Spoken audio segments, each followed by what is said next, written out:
Hello, hello, hello. It is Elson 932 on YouTube. Thank you so much for joining me. We are here to talk about MindHunter. We are here again to talk about MindHunter, this time season 2, okay? And if you have not watched it, that's okay. We will guide you through this. But I have definitely rewatched it over the weekend, definitely got back into it. And I hope you have a favorable opinion. I do think that they ended the series too early. There was the BTK unaliver they needed to capture. Okay. We didn't get the final verdict on the Atlanta unaliver. So Mindhunter season 2, I think they kind of just left us hanging, and I think they could bring it back. Okay? I think they could bring it back. Okay? Um and I was really, really surprised at how much I think I missed the first time. I, you know, I figured it was so much that I missed, but I didn't realize how much I missed the second go around. But let's say hello to everybody in the chat. Hey Ari, glad to see you. Glad to have you here. Hey Jackson Tabasco. Okay. And high vibe so far. So y'all, as you're coming in, just do me a favor, hit that like button, say hello in the chat. We love to welcome new folks. And members, I have a new sugar baby video that I dropped earlier. It's somebody giving a story time. So, and if you missed the last member live, you missed a lot. I'm just saying, clutch your pearls. But definitely season 2 covered the Atlanta unaliving situation. Um, how could I say it? If you don't know, back in like the late 70s, early 80s, Atlanta had a lot of African American children, over 20, that were unalived, and they attributed it to, the new thought of a serial unaliver. Remember, that was back in the day of Ted Bundy and the others, Kemper. So they were kind of like still figuring out. This is Mindhunter is before Criminal Minds. This is the when the Bureau was getting its first start. It was getting everything situated so you can have a Criminal Minds. Okay. So they went through the investigation. And one of the things that Holden, one of the FBI agents, figured out, what he did, Holden figured out that the Atlanta child unalivers has got to be an African American male. He's got to be someone that the children would be able to trust to get into his car and leave their neighborhood with him. Okay. Now, what they said, some kids were selling, car air fresheners. They were selling different things around, but also they were also, some of them, involved in the skin trade. Okay. Hey, even all the way back then, we did not have the word for, the trafficking of it all. But that's why some of the children, that's how they were trying to earn some money. So the investigators were trying to, thank you, K Sharp, for being here to support. The investigators were trying to figure out, how are these children, being taken from their neighborhoods? And when he and another FBI agent went to an African American neighborhood, and they are Caucasian, grandmas were sticking their heads out the window immediately. Immediately. And that's how he kind of figures out, wait a minute, the typical serial unaliver could not infiltrate an African American community and take their children and no one notice. So it's got to be someone from the community. Maynard Jackson was the first African American mayor elected in the South for Atlanta. And he was doing all kinds of initiatives. And what he could not have was this on the headlines when he's trying to, make sure that Atlanta is becoming the cornerstone and the largest airport. Hey, rejection is protection. Glad to see you. Glad to have you here. And even so, even though that was the item they saw, that it had to be an African American person to infiltrate the neighborhood, that's not what the folks wanted to hear. They wanted to hear was the triple Ks. Okay. They were insistent it was the triple Ks because they've always, y'all know the history of the South and the triple K folk. They have They have been a nightmare to the African American community. Okay? Okay. So what I found very interesting was how they brought this whole series together as to how they got to Atlanta and how they got involved in that. There were other people missing. And while Holden was at the hotel, a lovely young lady checking him in, when she realized he was the F to the B to the I, she took him, say, hey, I will, the food here ain't great at the hotel. I'm gonna take you somewhere where you could get a good meal. And that good meal came with sitting down with some of the mothers of the kids that disappeared. One was a very, very strong activist.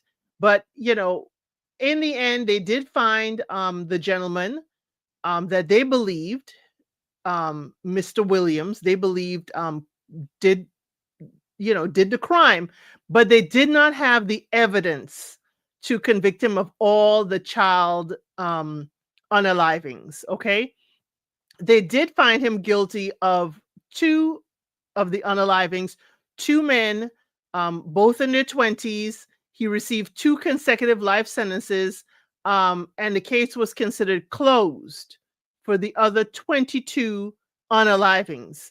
Now, here's the thing, there was no conclusive evidence it was him. Here's what happened. They found that they can find fibers and hair on the victims. So the person doing the crime started throwing into the river so stuff can get washed away. But they did have evidence from some of the other victims, okay? And one of them was carpet fibers, which when they went to his home, the gentleman that was, later convicted of two of the crimes, by the time they got a warrant and came back, the whole carpet was changed. But there was a little sliver of the carpet left over, and they were able to get fibers from that. But it's like, wait a minute, he's professing his innocence and all this kinds of stuff. He's using this for, to draw attention to himself. And all of a sudden, like a week later, the FBI comes back to your home and the whole carpet is changed. Then he said he didn't have a dog, but there was a dog in the house. Now, they did see in the case files that that dog here was found on some of the victims, but they did not at the time can conclusively say and have the dog's DNA. So they knew it was a German Shepherd hair follicles, but whether it was that German Shepherd was considered circumstantial. Okay. But this was a clear case of, okay, they have a profile. They worked the profile with the case.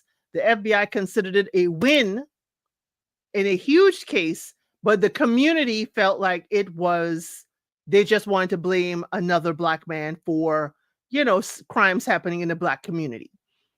The interesting thing is that it stopped.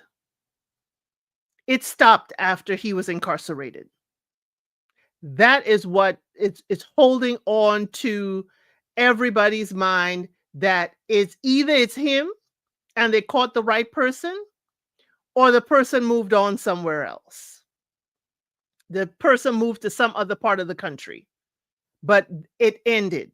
No more children, according to reports, no more children disappeared during that time. Okay. No more children.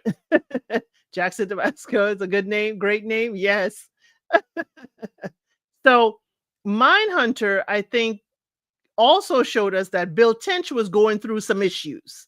Bill Tench, who actually started the behavioral unit, was going around training folks. He had major issues at home. His adopted son, who was about 8 or 9, witnessed older kids hurt a toddler. He, though 8 or 9 years old, he was the one who told them to put the child on a crucifix in the garage of a home that his mother was trying to sell. He eventually says that he thought that would, because of the Bible stories, it would, resurrect the toddler. The community has ostracized them. She, of course, is not getting any sales because it happened in a home she is the realtor for. And it is just going through a whole lot of, child services and everything. And it seems like Tench is getting an early start look at how some of these people potentially became unalivers. Because it's like, wait a minute, your son was witness and party to the unaliving of a toddler. And now you got to go through all of these things. And he's saying, oh, the social worker is walking our house like a crime scene.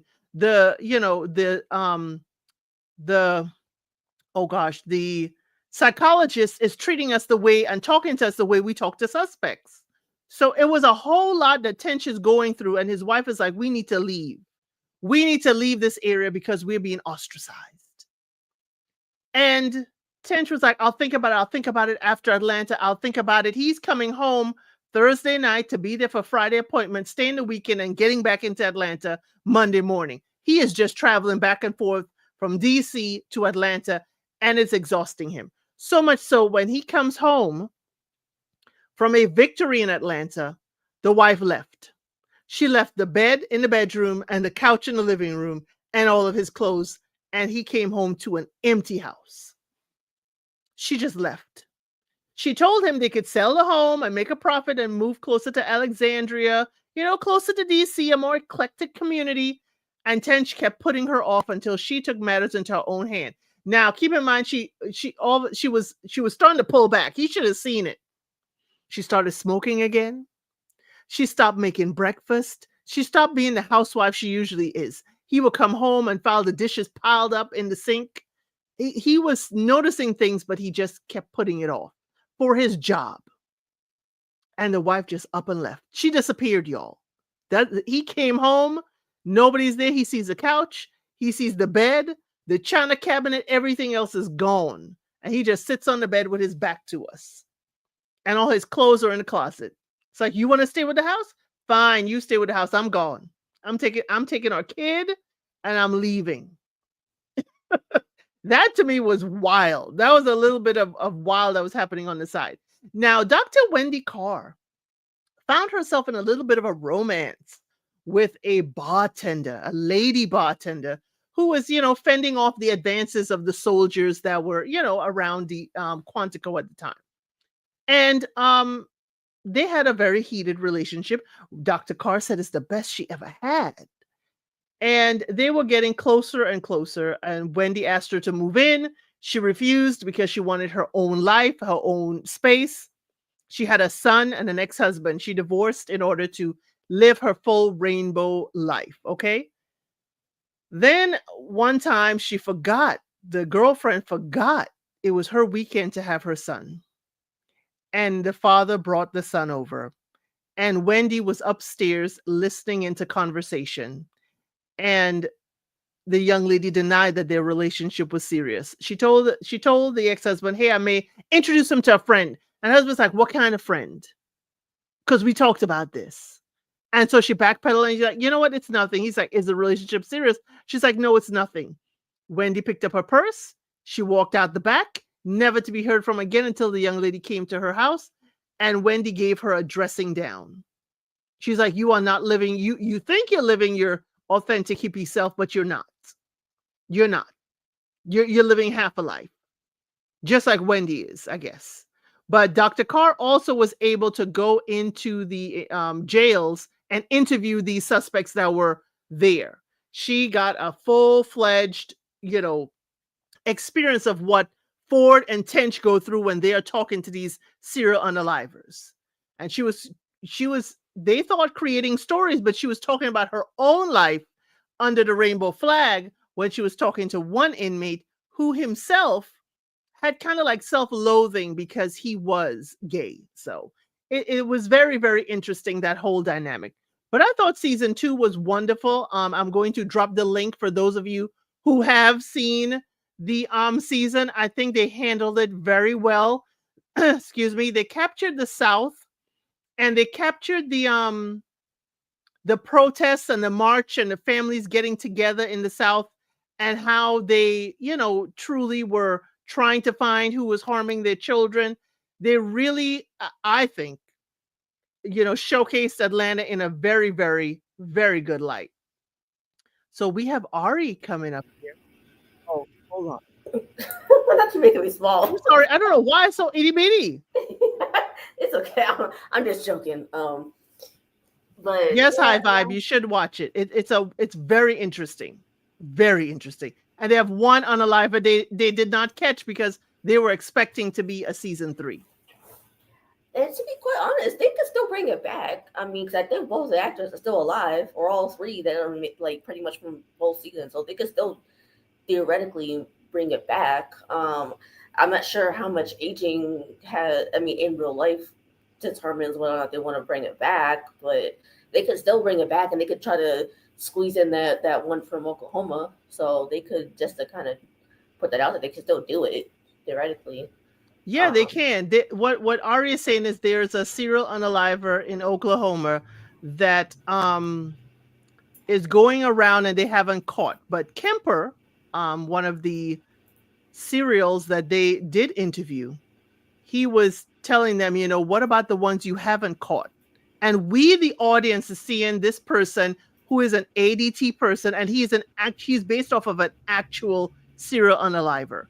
He gets into people's homes because he's the ADT person, the salesperson, the installer. So he's able to get into their homes without it looking like breaking and entering. I think it's BTK unaliver is his initials. And the one thing that I thought, Ari, that I thought I saw it the first time around when I saw it was that they figured out how the network of how the messages were being transferred between the serial unalivers because they were talking to each other. that is true. I thought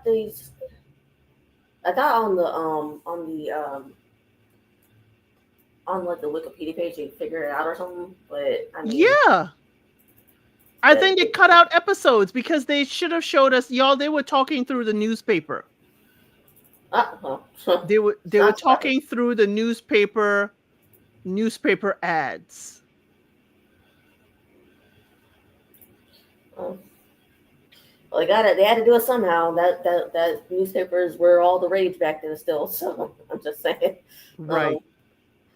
But yeah, forgive me if I seem slightly distracted. I had a doctor's appointment earlier, so I'm kind of going over a little bit what I'm usually supposed to work.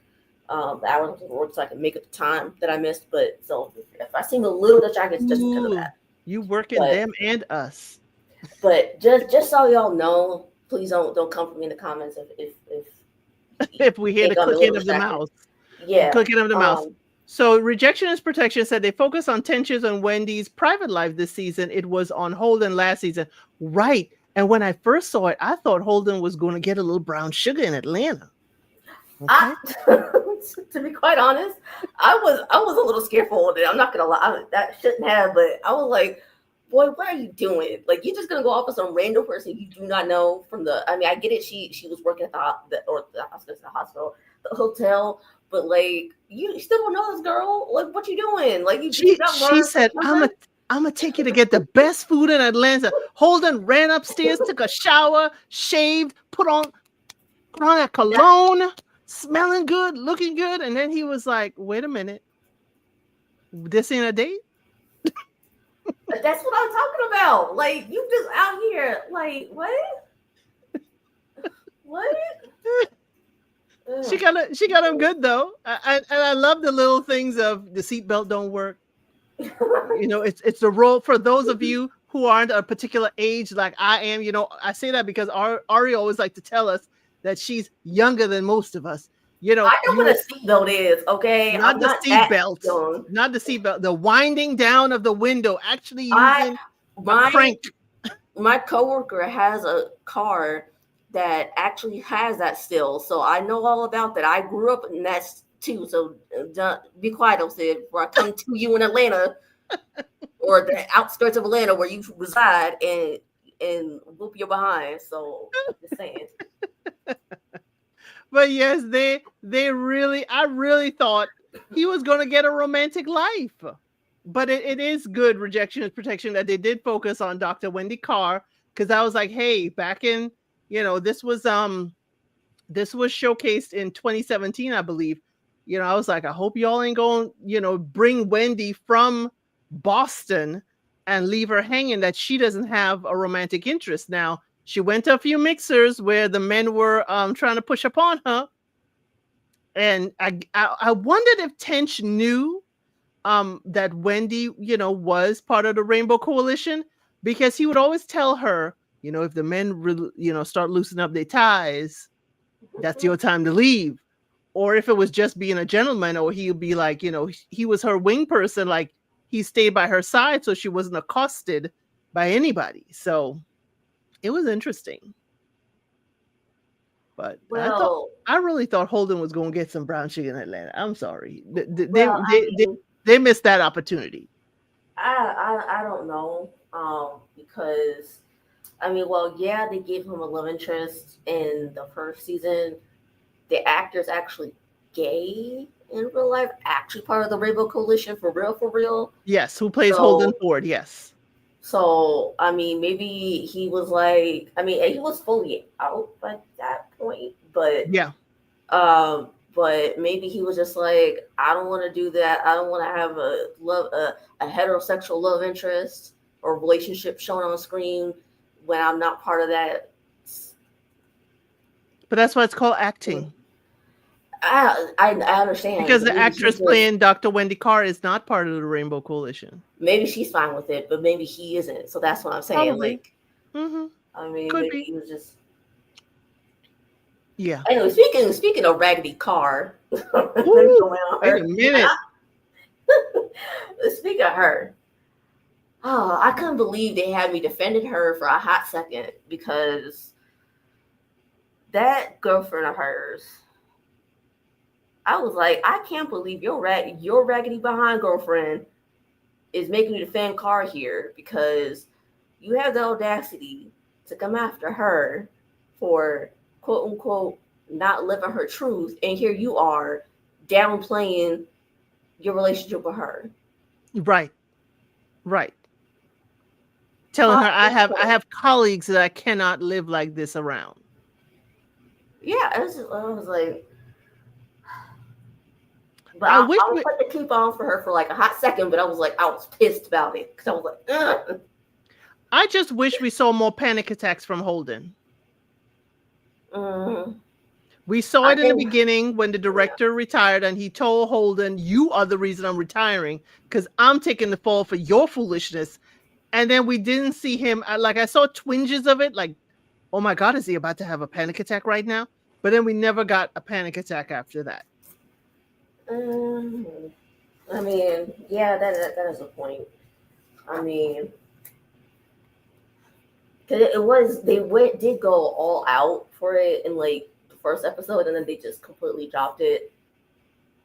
And right, maybe had like a tiny bit of hint at it, and I think it was when they were interviewing that one guy or one unaliver or something. I think that's what you're talking about. Is that what yes, the one who loved the Reese's peanut butter cups. Yeah, so he started to have like a little bit of anxious look to him, and the African American police officer, y'all, or FBI agent that they did not hire in the beginning, he was in Atlanta, and he really saved the day many a time for Holden, in the interviews and stuff like that.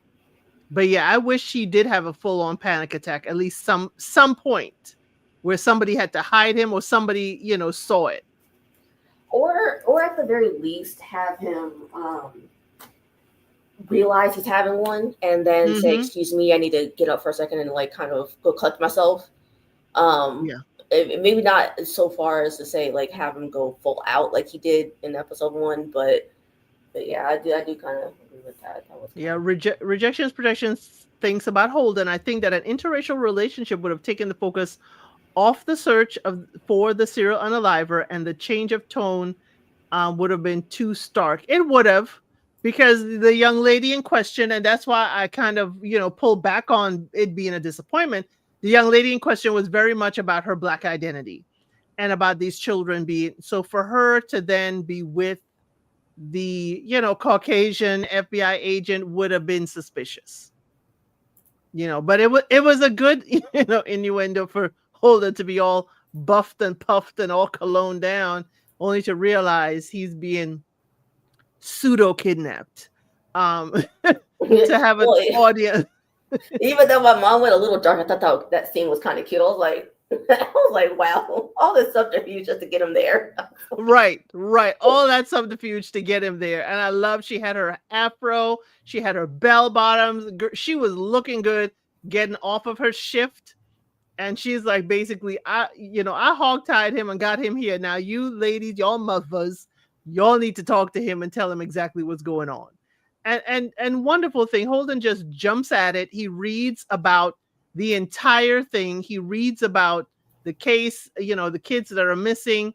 He tries to put two and two together, and he's working it on the side until he is given permission from up above. But another great scene for me is when Holden gets into Tench.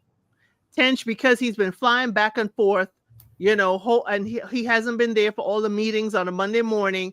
And Holden is like, listen here, Bill, you aren't here half the time. And when you are here, you're mentally here, only a little bit of the time. I can't, the person I'm supposed to be leaning on and depending on isn't, reliable. And then Tench lays into him. Tells him, my child has been going through this. My family has been going through this. So forgive me if I need to handle my family business. And, kudos to the actor, because Holden Ford's face just dropped. It's great crap. Immediately. Okay. Because he understands the implication. Bill Tench is in the front line where his son, his adopted son, could be the beginnings of a serial unalive, and he has to learn. He's seeing what the Kempers and the Mansons of the world, what their parents probably had to go through if it was caught early. Maybe it's nothing, maybe it's something. But as the psychologist told the mother, kids don't just get over trauma. It's there. So I don't know. I love MindHunter. Yeah, and kind of to defend Tench a little bit, he did try to tell his wife that something was off with this kid. He did try to tell her that in season 1, and she didn't want to listen. And so there they are now. I don't know how many years later, but it seems like at least a year or two later, he over there telling people to put the kitties that they unalived on a cross, like they're Jesus Christ or God themselves or whoever. I'm like, while I kind of sympathize a little bit with Nancy, a little bit, because she's like, well, even though she didn't birth this child, she still loves him. Right. I do sympathize with that. It's just that she was doing too much of like burying her head in the sand to make me sympathize completely, unfortunately. Right. She was. And, the thing is, people always talk about a mother's love. And I love the fact that their son was adopted, because it gave them a good sense of, having the question they're answering in the profession.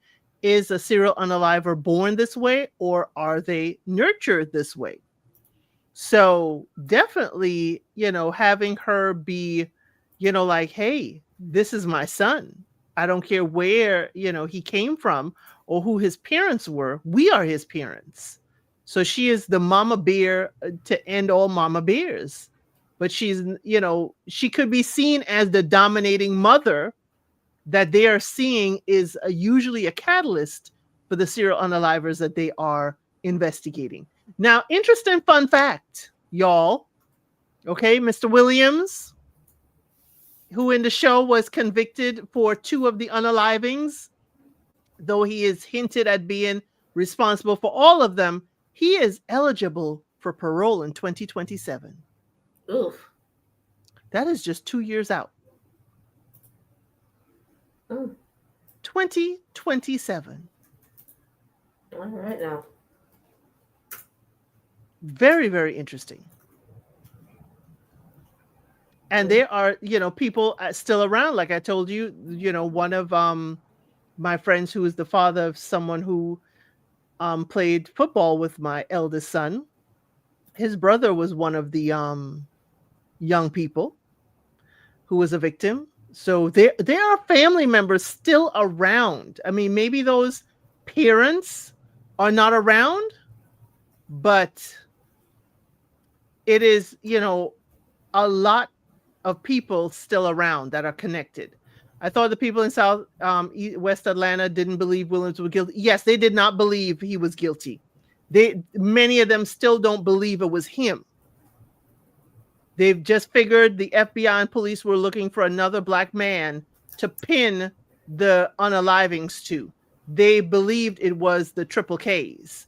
Now, when Williams was incarcerated, it stopped. That is the circumstantial evidence people are saying. It was circumstantial. The people who know the story should petition for the state. They do. And my friend, he just stays quiet. He is not in any documentary. He is the only surviving relative of one of these victims. And I refuse to say who it is because I want to keep his anonymity, because he's, made a concerted effort to keep it that way. But he's not in any documentary. He doesn't give any statements. All he does is he writes through a lawyer. The last time the gentleman was up for parole, he wrote through a lawyer, through a law firm, as like the family member of XYZ, petitioning for him to not have parole. So, and that was back in 2019 when he was denied parole, but he is eligible next time, November of 2027. But at the end, Wendy said that she was pleased that Brian was adopted because she felt like she or Tench weren't to blame for his problems. Right.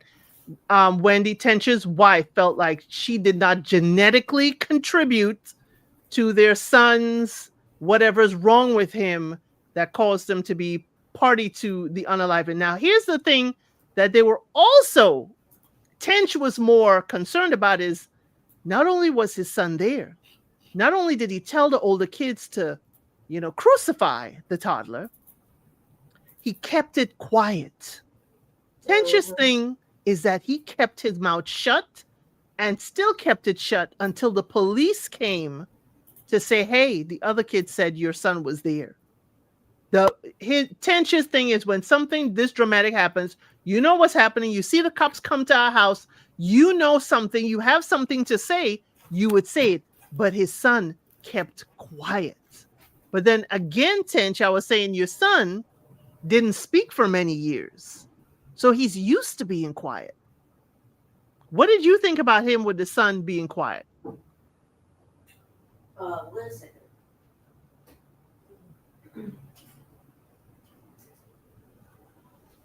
Yes, rejection is protection. Mr. Williams has been proclaiming his innocence. He has. And people have been also on his side saying his innocence. He was convicted of two of the adults, the 20-something, 20 and 27-year-old victims. One was 21, one was 27. Those two victims. That's who. He was never convicted of any of the child unalivings, though there was circumstantial evidence that attached him to some of the bodies, if that makes sense. He was never actually convicted for that. But again, it's circumstantial. Either the person left town or it all stopped because he was incarcerated. Because we don't have any serial child unalivings of that magnitude happening. And as they say, it could have been that the perpetrator also passed away. Mm-hmm. Could be.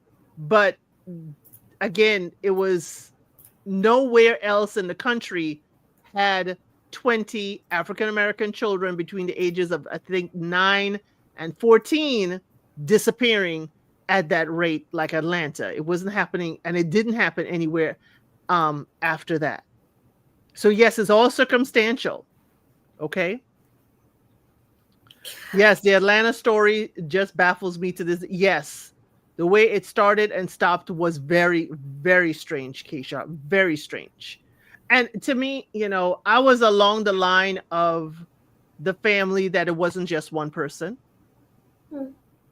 I was also thinking it wasn't just one person that carried this out. Yeah, I could see that because the age range was a little too wide for me. Because usually it's within, I want to say, 2 to 5 years between victims. That's what we've always seen on Criminal Minds, that it's usually between like 2 to 5. So it's like if there was a serial unaliver who was abducting and killing like or unaliving kids, it was usually say between the ages like 8 and maybe 11, Yeah. maybe. Yeah. Not like 8 and 14, almost 15, because I think one or two of them were like 15 maybe. And Holden So said that was because those children, even though they were 15, they were small in stature, that they could have been mistaken for 12. yeah. Yeah. But K-Sharp So says it's strange. I wonder if the perpetrator stopped once a black man was charged and convicted. According to the BAU, behavioral, unit, the compulsion, you can't just stop. yep. That's why I said, if you look around and they try to gather up like where else has this happened in the country, that's why I think it's multiple people, definitely. But how it just stopped, just all of a sudden just stopped, is wild to me. Even though I'm thinking it's multiple people, it still would have carried on. If it was 2 people, one of them, it would still carry on to a longer extent. But Well, and this is going to be where my sort of conspiracy theory comes into play, is that what if the other person was working in conjunction with Williams and they saw that because he got caught, they were like, I'm going to stop, because they didn't want to get caught either. Or they could have just gotten in jail or prison because of another unrelated charge that had nothing to do with kids and unaliving them. So right. When I hear about a black man being deleted with a broken arm or leg or go mysteriously missing in the Atlanta story comes for me. Mysteriously missing, the Atlanta story comes to me, I guess. You're right, Elsa. It has to be multiple people. I'm thinking it was multiple people, but how they stopped, that's my thing. How they stopped. Unless the person was just an assistant to Williams. Okay, like the stepdaddy.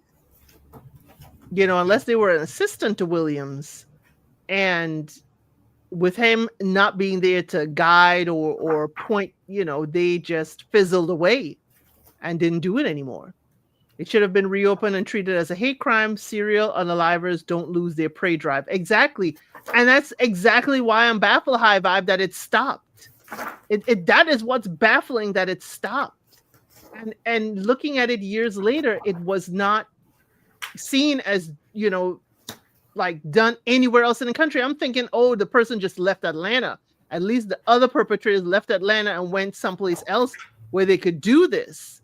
But it could be that they'd never been caught, or maybe they did it in such a way that you could never find evidence of missing children. Because again, as the parents say, our missing children aren't on the top priority, even today. I don't think the people ever stopped. They started to do other things. Yes, they started to do other things. Because again, he was never charged for the children. It was all circumstantial. But back in 2019, the mayor at the time, Mayor Keisha Lance Bottoms, she had announced that evidence from the case would be re-examining using modern DNA technology. And there was no updated results from that retesting. Now, what the current mayor, I believe it's the current mayor. Yes, the current mayor. He does have a monument to all of the children on the grounds of City Hall in the gardens. Mayor Keisha Lance Bottoms kind of started that. And there is a monument for all of the children, because again, that is technically still a cold case. Technically. But that's why I like how they treated the story. They treated the story keeping all of these things open. They kept it open that, okay, Mr. Williams, is this type of person. He may fit the MO, but we have no evidence. We have no hard proof that he did. They showed the fumblingness of the daggone police officer who was searching his car but didn't collect any evidence. But he had a glove, he had rope, he had all kinds of things in the car. when they stopped him, and that daggone rookie didn't collect nothing. And then I had the nerve to get on my boy Holden for not telling him about using it, collecting the stuff. I was like, if y'all don't get up off his neck, I was so, I'm Right. sorry. I went to El Cid privately on Instagram because I was so sick of these people stomping on him day in and day out. I'm like, he made one mistake. He made one mistake, which I will kind of concede on, that he was going, he got off script in season one. He got a little off script in season one, so I'll give y'all it. But he's been right. And y'all want to, you know what? I'm sorry. I was so pissed off. I was like, every single second they stay on his neck. I'm like, Here's another hypothesis. I love these hypotheses, y'all. I love it. Just keep on bringing them. That the unaliver was probably unalived by his assistant and maybe ended up in jail in an unrelated charge. Maybe. You suggested that, Ari. mm-hmm. Is that why Keisha was pulled from Atlanta to keep the people in the dark? I side eye Big Brother. No, because the weird, interesting thing, because it was Kasim Reed, then Keisha Lance Bottom, and now Mayor I want to say Mayor Dinkins, and it's not Dinkins. I think it's Dinkerson. Mayor Dinkins, y'all, was a mayor in New York City back in the day, first African American mayor in New York City, and he did a lot good and shady in New York. But no, I don't think that's why Keisha was pulled. I think she had aspirations for higher. Keisha Lance Bottom, if you look at her history, if I remember it correctly, okay, she was a lawyer, then she became a judge, like more a traffic judge, and she was really instrumental in the whole amnesty. Like if you have traffic citations and all that stuff, she was instrumental in getting people to have a like a day of amnesty. I think twice a year they used to do it in Atlanta, and the courts used to be packed. But it was kind of like getting people out of the cycle of their, you have all these parking tickets or all these other infractions, minor infractions that are just sitting there, and if the cops stop you, you're probably going to get arrested. It's probably going to spiral your life out. So she really pushed, we need amnesty. If these people have not gotten in trouble, if these people, all they have is parking tickets, like consolidated, you pay this fine, you get on a payment plan, and you go about your life. But if you come back in my court again, it's kind of like a suspended sentence. If you come back in my court again, within the next year, we're going to have to throw the book at you because you're just a habitual offender. But it was mainly parking tickets people were coming for. That is like, if you have $500 worth of parking tickets, how much you got? You got $200, pay the $200, go away. All is forgiven. Bye. She was very instrumental in that I remember. Then she went on to become mayor. But she really wanted to get on the old cases that did not have the DNA testing. So he was one of those that was, caught up in there to make sure that our convictions were true, because what she did not want on her watch was people in a penitentiary for 18, 20 years for stuff that they were wrongly convicted for. So, she did a whole lot of other stuff, y'all. She ain't no saint. But what she definitely was about the judicial system being very fair to people. So, yeah, some other things, you ain't going to agree. You ain't going to agree with her, but there were some things that I truly understood where she was trying to go with it. But very, very interesting. Atlanta has certainly changed. Certainly changed. But I really liked how they dealt with it. I loved the cinematography. I liked, people were marching even back then. Okay. She's not quite Fonnie. Fonnie ain't the mayor, though. Fonnie is the DA. And she certainly ain't Shirley Franklin either. Okay, y'all. I have a wardrobe like Shirley Franklin with the big old flower on the side of the outfit. I have Shirley Franklin flowers. That's how I used to dress for corporate. Okay. But she's not Fonnie. No, she is not Fonnie. But you will become Fonnie, because if y'all remember when people were protesting in Atlanta streets not too long ago at the CNN Center and stuff, she told them to take your daggone behinds home. This is not what we're going to do in Atlanta. So that, I know that speech was televised. Just like Kasim Reed when we had the ice storm, the snowmageddon here in Atlanta, and they said, Mayor, you really didn't clear the streets like you were supposed to. And his famous line was, did anybody die? No. Then we did our job. I was like, ooh, no, Kasim, that ain't how you say it. That ain't how you say it. But he was right. He is not responsible for the interstate. That is the state. He is responsible for the city roads within the city boundaries. But yeah, Keisha S. Bonhams is not Fonnie Willis. It's two different positions. One is mayor and one is a district attorney. Two different jobs. But yeah. But hey, Fonnie can run for mayor. Who knows? Who knows what her plans are for her future? But to get back to the Atlanta, it just, it just weird to me and everybody that it all just stopped all of a sudden.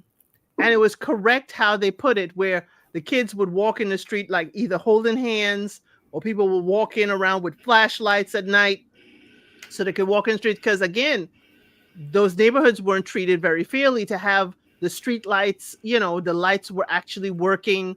So people were walking with flashlights back in those days to make sure they can see where they were going and see anybody running up on them. Very interesting.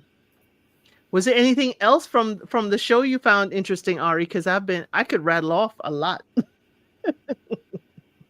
I love how I don't even remember where it was. It was I think they were when they were going to first meet that was it a district attorney, and they were at that little event, and Tench was behind them eating that dessert. I thought that was I thought that was a funny little scene, because he was just over there eating the dessert that wasn't even for him, and I was like, what are you doing? Like, what?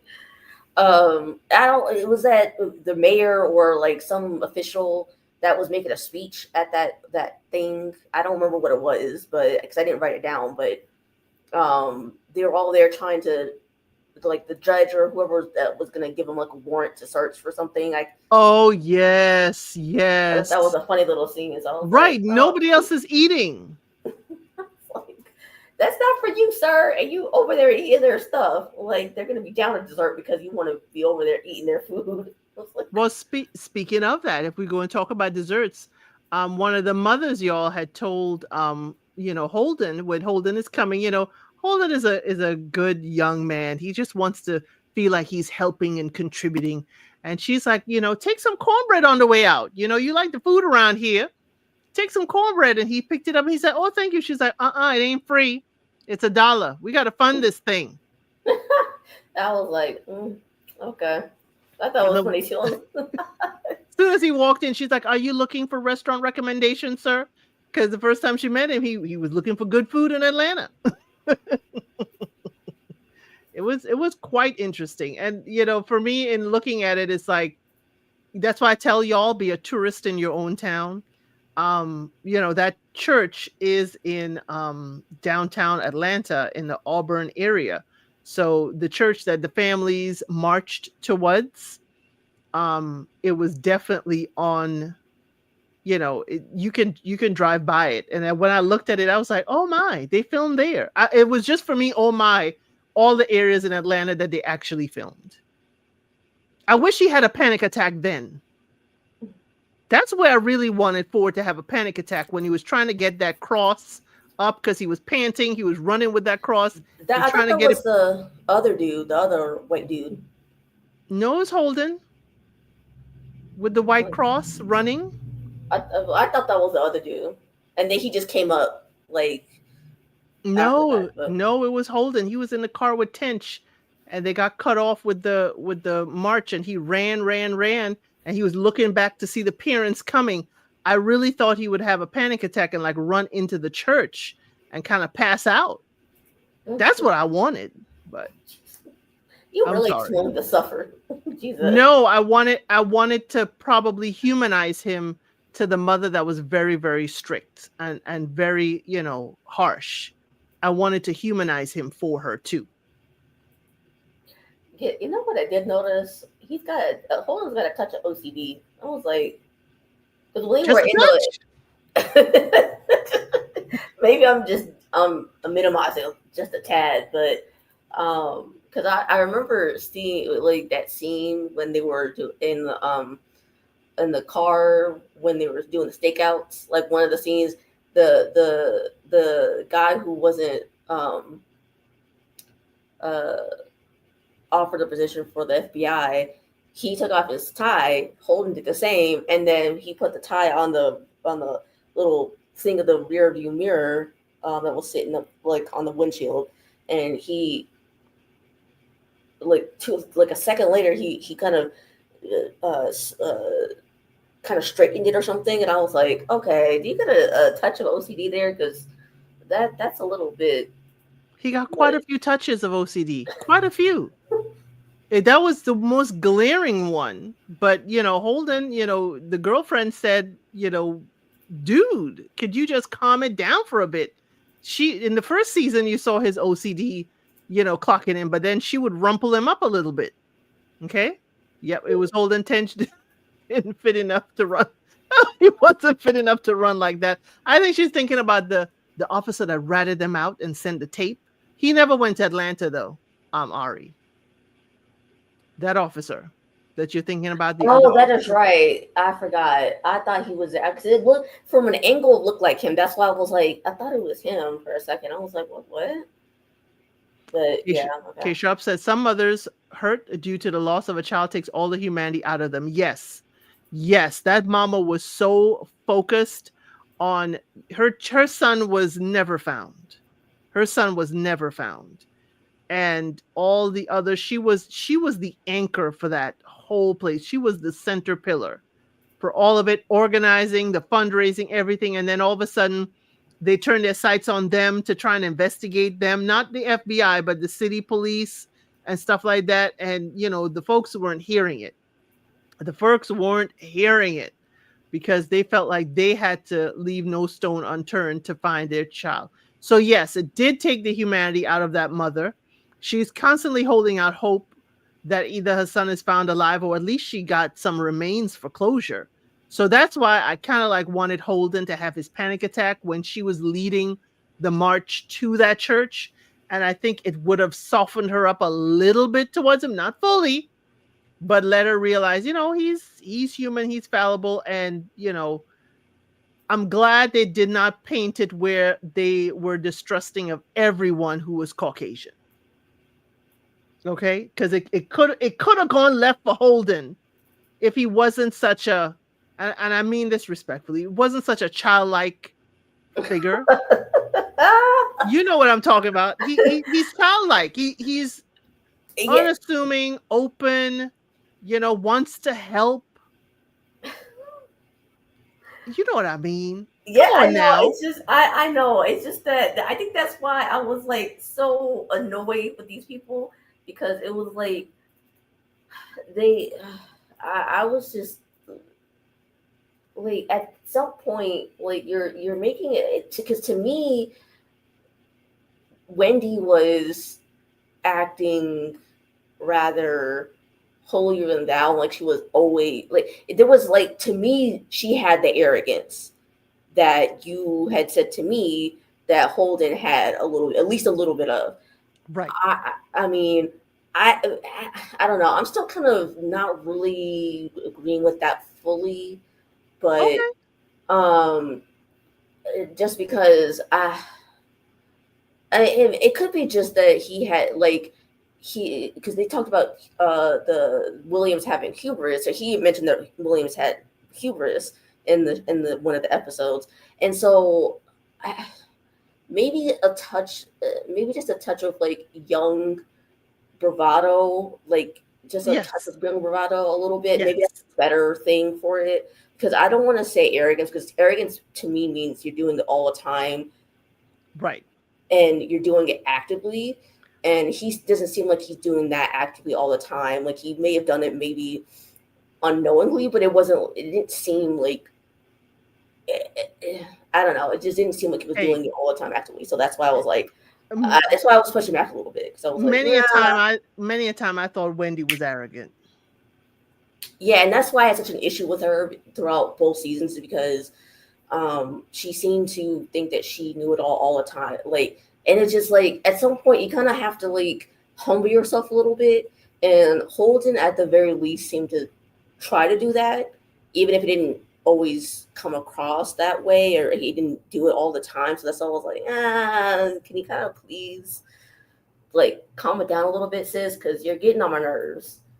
Like, I'll cape for Right. you one time during the season, but please calm it down a little bit. I was like, Right.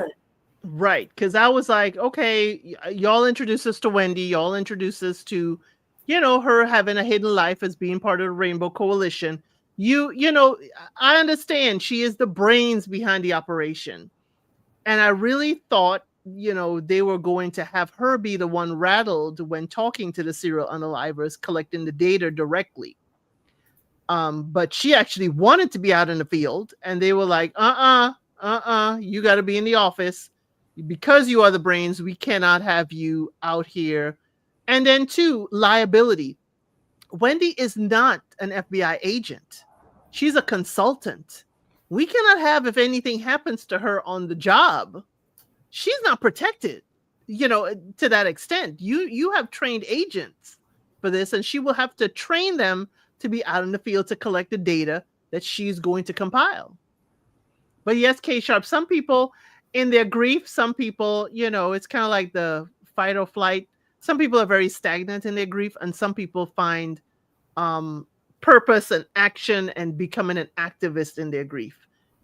How people handle grief is going to be different. And I'm glad we saw that with the different parents and the different members of the community, because she never demonized or demoralized the other mothers who were very stagnant in their grief. She never did that. She just kept on pushing.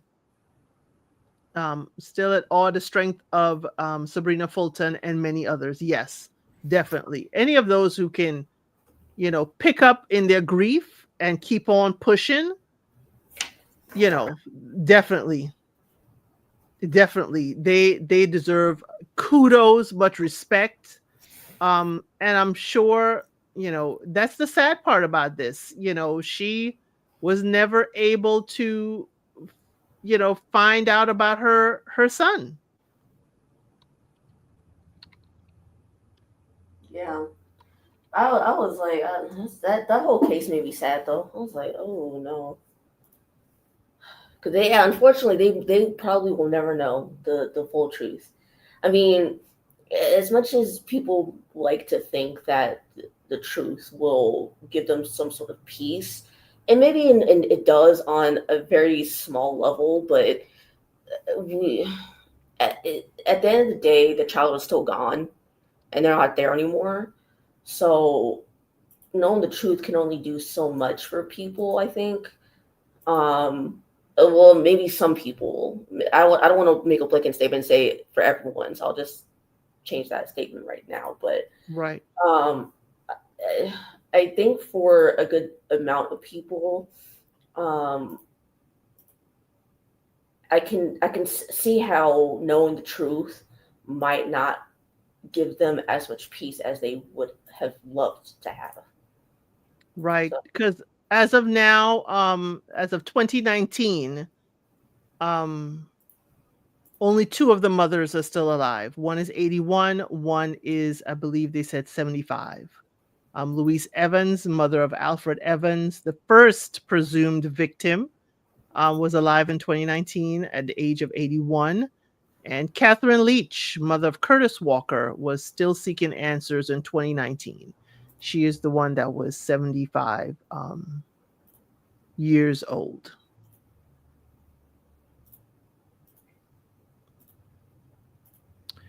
Do you see the different side to Wendy in her relationship with Ten? She could confide in her and she was empathetic to what he had going through. Here's my thing. Yes, she was empathetic to what Tench was going through. She did listen to him, give him some pointers and so forth. But here's my thing. Nobody, neither Tench nor Ford, as FBI agents, noticed that Wendy was looking more at the bar than at them. She's sitting across from you. they're men. They don't know the shit for some reason. They're FBI agents. They're supposed to. Nola, darling, glad to see you. Truth can bring about Well, change and awareness for other families. They can, definitely, especially how, it's so disheartening that after all these years, this still needs to be such a strong fight for justice for our children.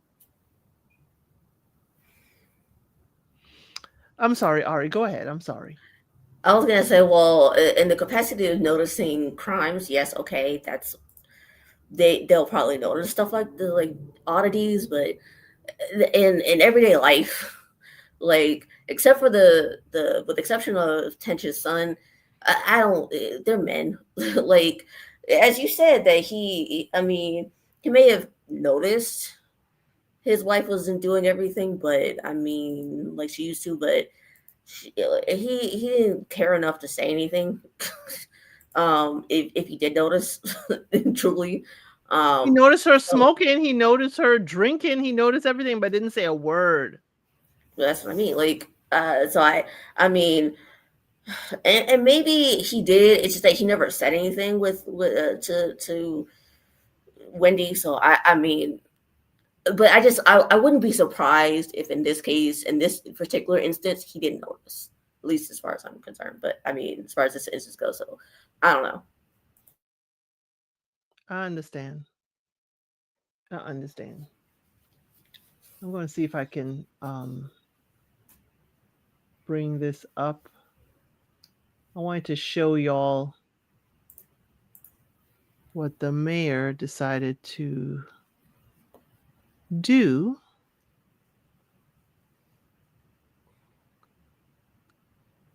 I wanted to show y'all what the monument looked like.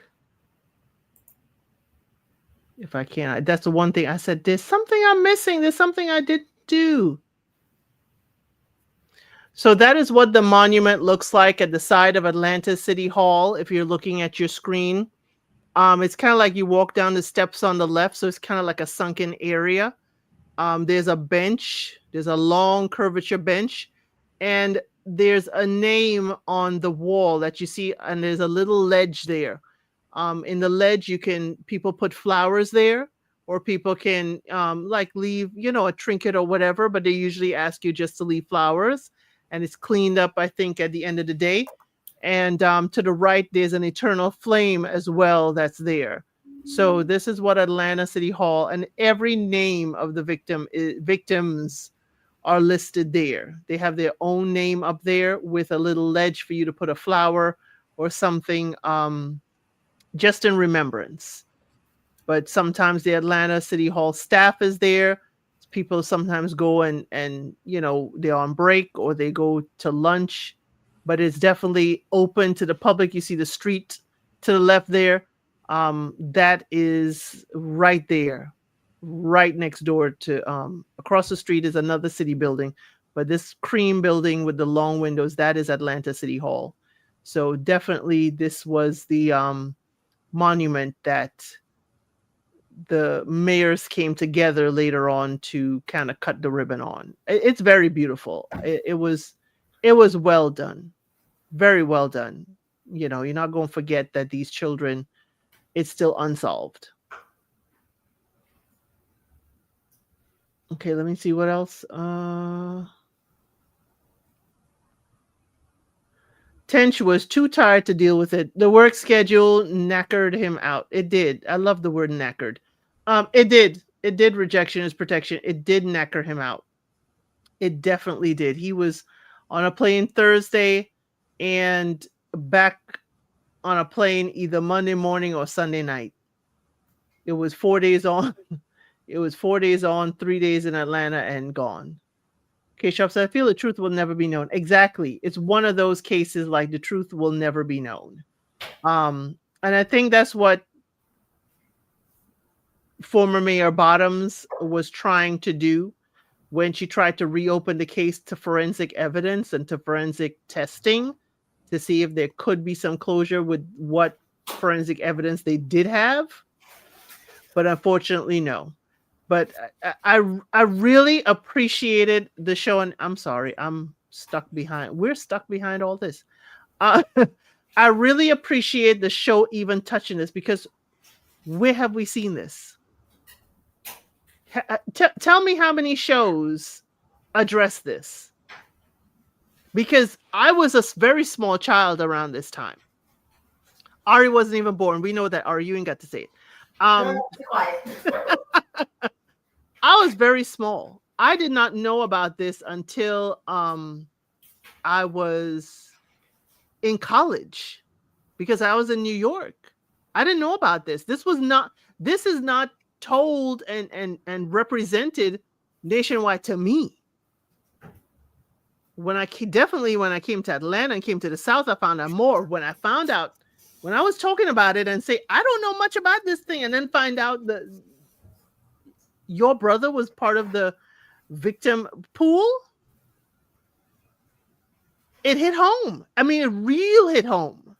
So I'm just saying, I applaud the fact that Mindhunter even brought the story to the forefront. And that is what I find very I really dislike that Mindhunter didn't get as much traction on Netflix as it should have, that it didn't have a third season, because I felt like nobody touches this mystery. Nobody touches this mystery. Okay? You don't remember hearing the story? Exactly. That is my problem right there, Jackson, Tabasco. We don't hear this story. We don't hear about this enough. We don't remember this enough. We're not told about it. It is not brought to the foreground for us to discuss as a people.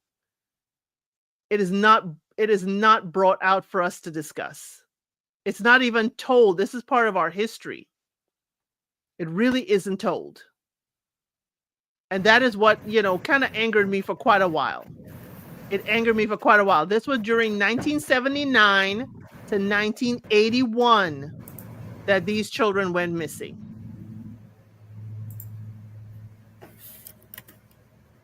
This is 3 years, 79, 80, 81. 3 years of children going missing.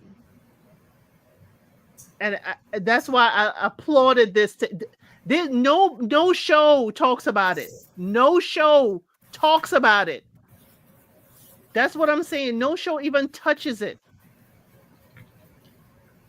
Tench told Holden that after the FBI left Atlanta, he was going back to repair his marriage, but it was too late. It was too late. Way too late.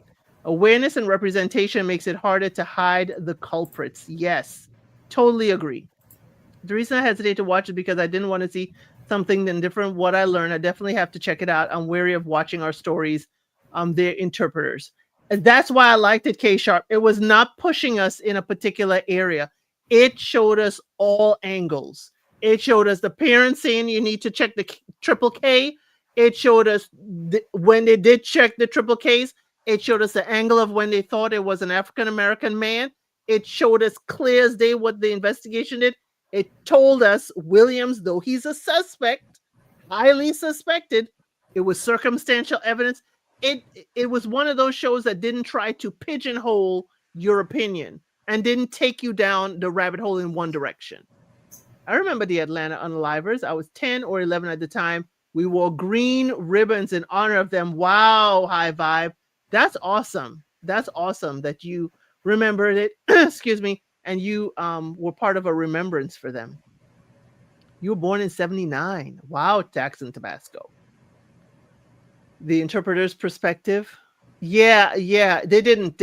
Whoever did Mindhunter, they kind of stuck to what the police reports and everything were, even when they were talking to the serial unalivers.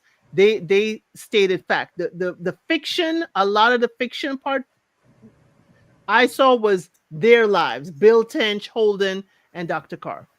I remember it at the time in the UK, rejections protection, really? I wonder if the focus on the Atlanta child is one of the reasons it was canceled. Interesting. Because nobody does it. Nobody does it.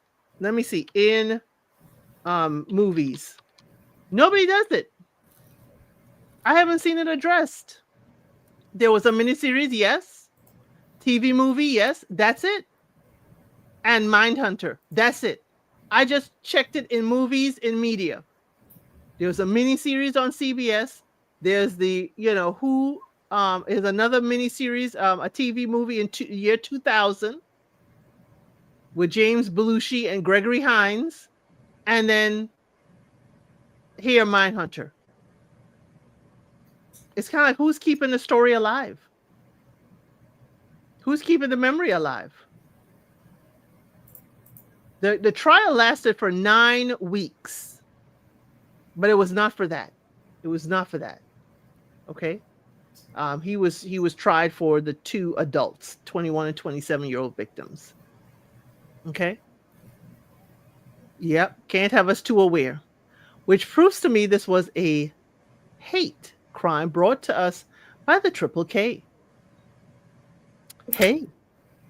People definitely had a thought. They had them caught on a wiretap, y'all. They had, brothers of the Triple K talking about taking another child and, perpetrating a crime. So they did have that on a wiretap. But they give it to you in a way that was this really what they were doing? And then at another time, was this them trying to derail the investigation and turn you into another direction? Keep us in the dark while mixing up the information. We have to keep telling the stories. Yes, that's why I love the monument. That's why I absolutely love the remembrance right there. There you go, Nola. There you go. They're not they're not labeled as such at all. But those who are peacefully protesting this past weekend are labeled as such, right? Right? But you got to have the people who they are terrorizing to be the ones to help label them as such. Sorry, Ari, I muted you because it was a loud feedback. It seemed like a mic was like kind of open. It was a lot of like wind. But yeah, this is not addressed. It is not in the news. It is not in the media. And it will come up in the media again in 2027 because Mr. Williams is up for parole in 2027. Yeah, Mr. Williams is up for parole. I unmuted you in 2027. Reporting on the evening news, it was scary because those kids were my age. Hi, Bob. I can totally understand that. Very scary. Were you in Atlanta at the time? I'm guessing you were. Wasn't there a new suspect who was mentioned at the very end, not mentioned because of tampered evidence? There was a person that they were suspecting, but he was nothing really became of his case. It's kind of like they tried to pin it on him and it really didn't take flight, or maybe the district attorney didn't think they had enough evidence. Well, and see that was one of the reasons why I was like so upset with them. Like it seemed like they were going way too hard on Holden because at the end of the day, he was kind of right in a sense. I mean, people tend. I mean, it's very extremely rare for people who do serial unalivings, to step out of a racial sorry, my phone's going off. To step out of racial demographics. They might go younger, they might go older, they might stay at the same age as they are. And even in one of the Criminal Minds episodes, there was a case that they sort of followed from the early to mid 90s until present day, where the age of the victims that the unaliver was choosing progressed with his age. So they might do, unalivers might do that too. It's just that it's very rare that they stray from a outside of their own race. So right, I mean, right. that's why I was annoyed with them. It's like, well, because the person that they were looking at was a white guy. Right. The plumber. And You talking about the first one, the plumber? Or the last one? There were two. The one at the very, very end, they were looking because they couldn't pin the children on Mr. Williams. They had mentioned somebody else in passing, is what Oh, they. it was mentioned there. They mentioned that, oh, there was another suspect, da da da da, because they basically is like they stopped the investigation because it's been so long. But they got Oh, Williams for two of the people that were dumped. I guess I thought that they were talking about the same person, but I guess not. But either way, like the one they brought in for questioning They is brought who I'm in talking two. about. They brought in a plumber and they brought in a brother in the Triple Ks. Oh yeah, that's right. I forgot. No, I'm talking about the plumber one. Because it was odd. Like yes, the triple Ks do that. It's just that they go after everybody of us of every black person of every age. From my understanding, they don't just pick as narrow of an age range as these victims were. It's still a pretty relatively small age range. So I mean, they don't just. I The, wouldn't think the that they would just go for the such a right narrow age range. the only thing that made me not think the Triple K in this instance was where they told us the kids were last seen, was very much deep in the neighborhood, and I don't think they would have gone unnoticed if the Triple K came through, even if it's one of them in a pickup truck. That is the only thing that made me go along with what Holden was thinking, that it could have been someone that was African American, because these kids were like deep in the hood. I mean, it wasn't like they're on the outskirts; they're deep in the hood.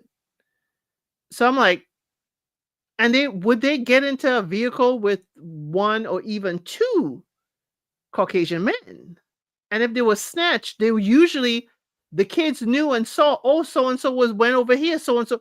Would a kid see someone of that take one of their friends and not yell it to the rooftops? That's my kind of thought process with it. Would the kids keep quiet about it if they And saw that, their yeah, friend get in the car? that's what I mean. Like that's also what helped me think of that it was somebody of the same race because it was like like you would think that they would have noticed because they that older lady Saw she everything. yeah, she came out the window saying, "Hey, what in the world are you doing?" Like, I mean, it's very like that also sold me. So that's why I was like, This is not to say that the Triple K didn't perpetrate. Remember, I think it's multiple people. I just think that some of them could have been unalived by someone of an African American descent. Now, some of the other kids, I think, some of the other kids that were found who were hurt drastically, because they say one of the kids put up a great fight. And they found that in the forensic evidence. Now, that one, definitely, I think he went against his will. Definitely. Yes, people can use disguises too. Yes, they can. Definitely can. Definitely can. I think the kid that they said that put up a mean fight. Yes. Yes. I was really, really like, ooh, wait a minute. This one, I'm gonna need Holden to kind of look somewhere else with this. I'm gonna need Holden to look somewhere else. If the children were from the project, then it would be hard for a white male to go unnoticed. That's what they did. That was one of my favorite scenes there.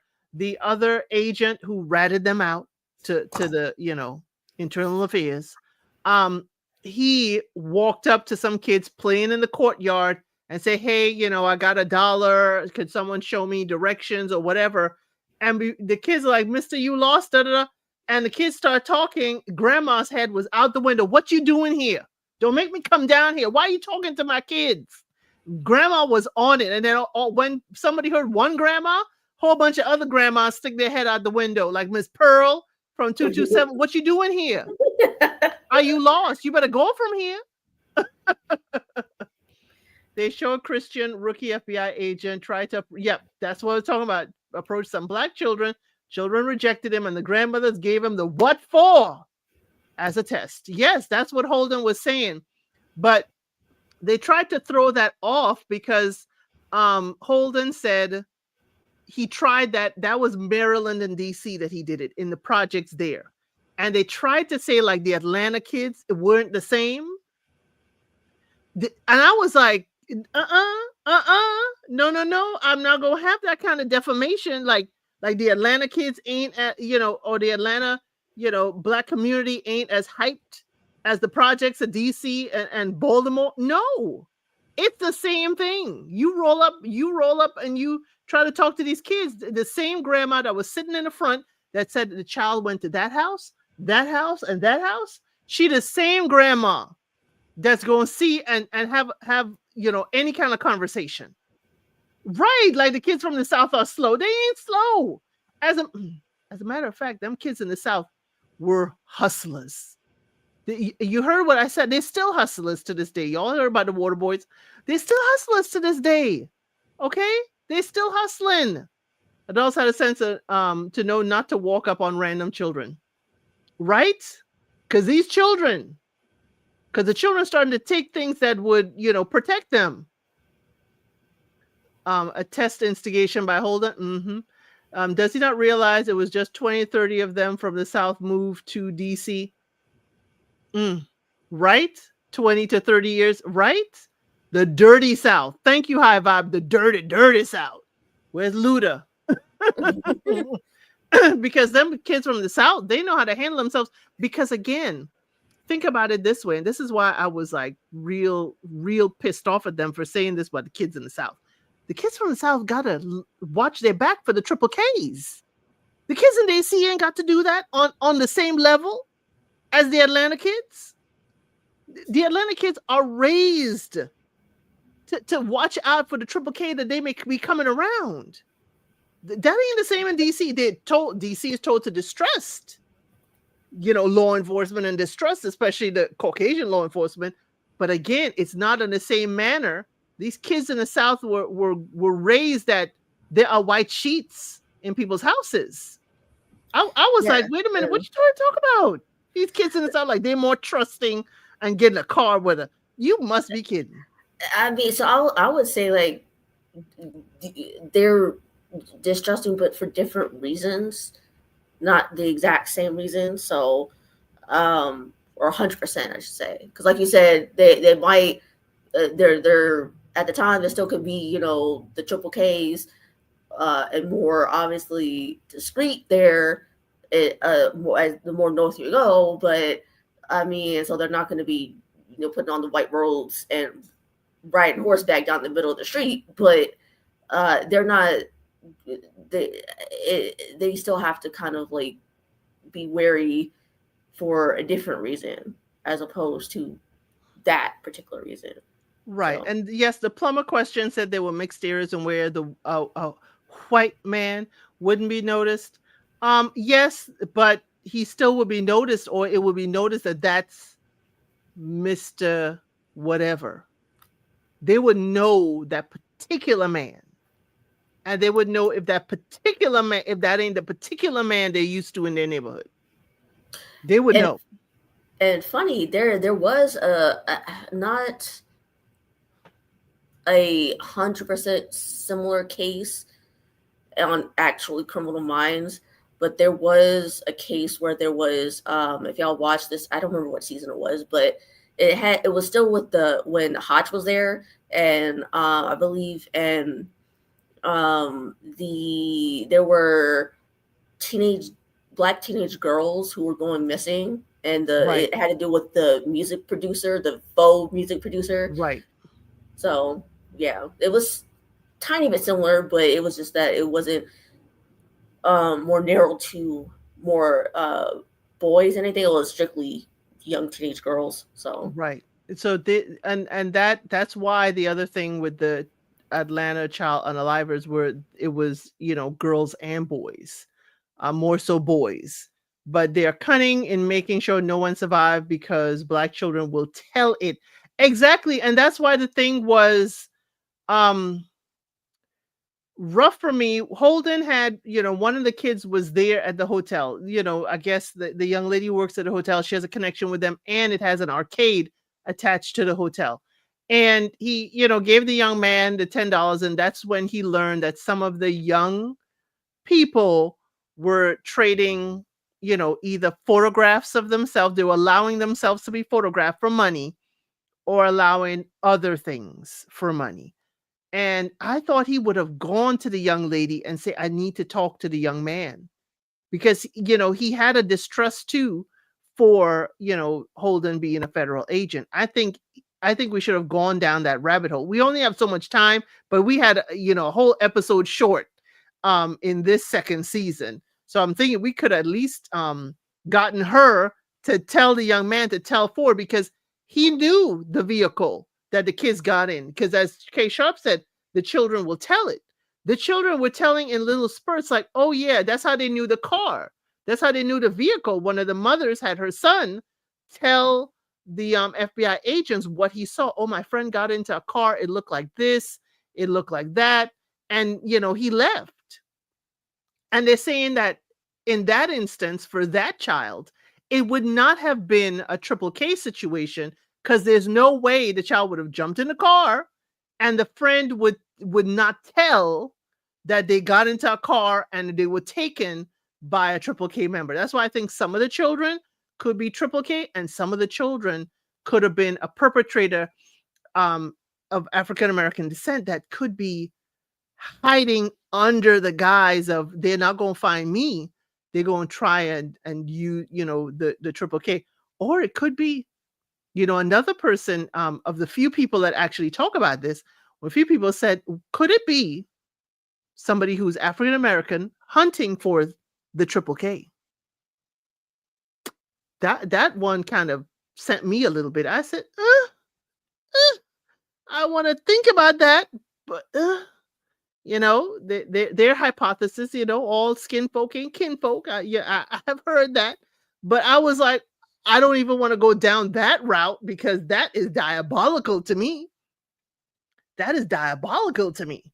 But it is quite interesting, I think, and maybe it just goes on. Maybe I am naive, and y'all could tell me I am naive. This underlying story is not covered. And it's like all the way to now, our children's stories are not covered. And that is what endured MindHunter to me. Totally endured it, because nobody wanted to touch it. Nobody has touched it other than documentaries, other than one documentary and one other mini series in all these years. And now here comes MindHunter, and they don't push a narrative. And that too, I appreciate it. They don't push a narrative. What if there were men in black and white working together, taking down these children to stop procreation of more black children? Just a thought. It is a thought. It is definitely a thought, shApp. I mean, Criminal Minds and this behavioral science unit, they really want to get into the mind of the unalivers. We have no idea, but this is one of Atlanta's long-standing cold cases. As I said, Mr. Williams is up for parole 2027.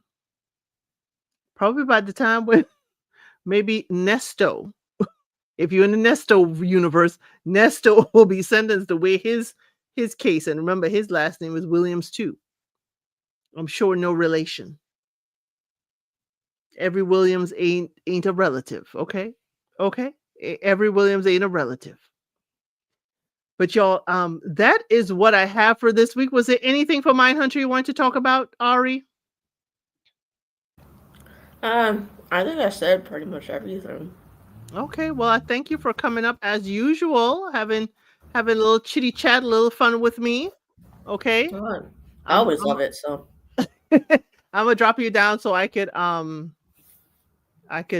finish up. Okay, okay. but hang on. What's going on with Nesto? When is the trial? I'm not sure. I got to keep up with our good sis,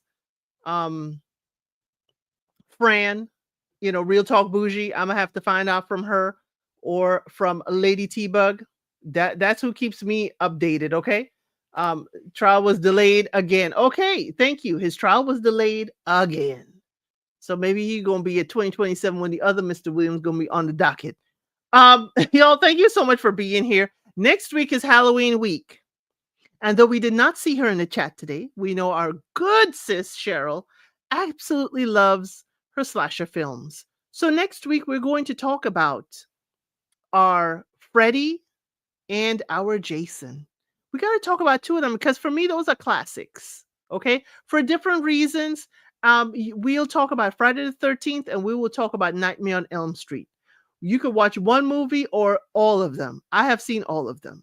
But, classic slasher films, we will talk about those two. Okay, definitely those two series, and just make sure you know about them. So you can certainly join in the conversation. You could ask us questions about it. I'm hoping, Cheryl, you will join, come up and join since I am catering to your request. And I may do something else at the end. Okay.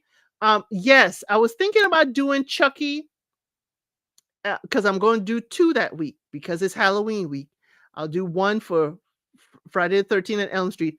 And I was thinking about doing Chucky, but who would I do Chucky along with? Because I really want to do the Addams Family. I love the Addams Family. Okay. So I think it may be disproportionate to do Chucky with the Addams Family. Okay.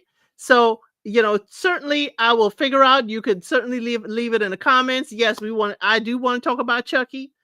He is definitely a slasher and dasher with a little bit of magic on the side.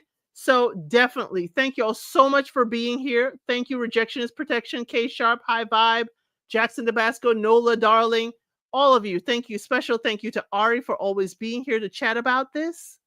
And you know what? I will see you on the next one. And Friday, we have our unscripted and we have our unsolicited advice. And tomorrow are our weddings for Love is Blind. Thank you so much, as always, for supporting. And I'll see you on the next one.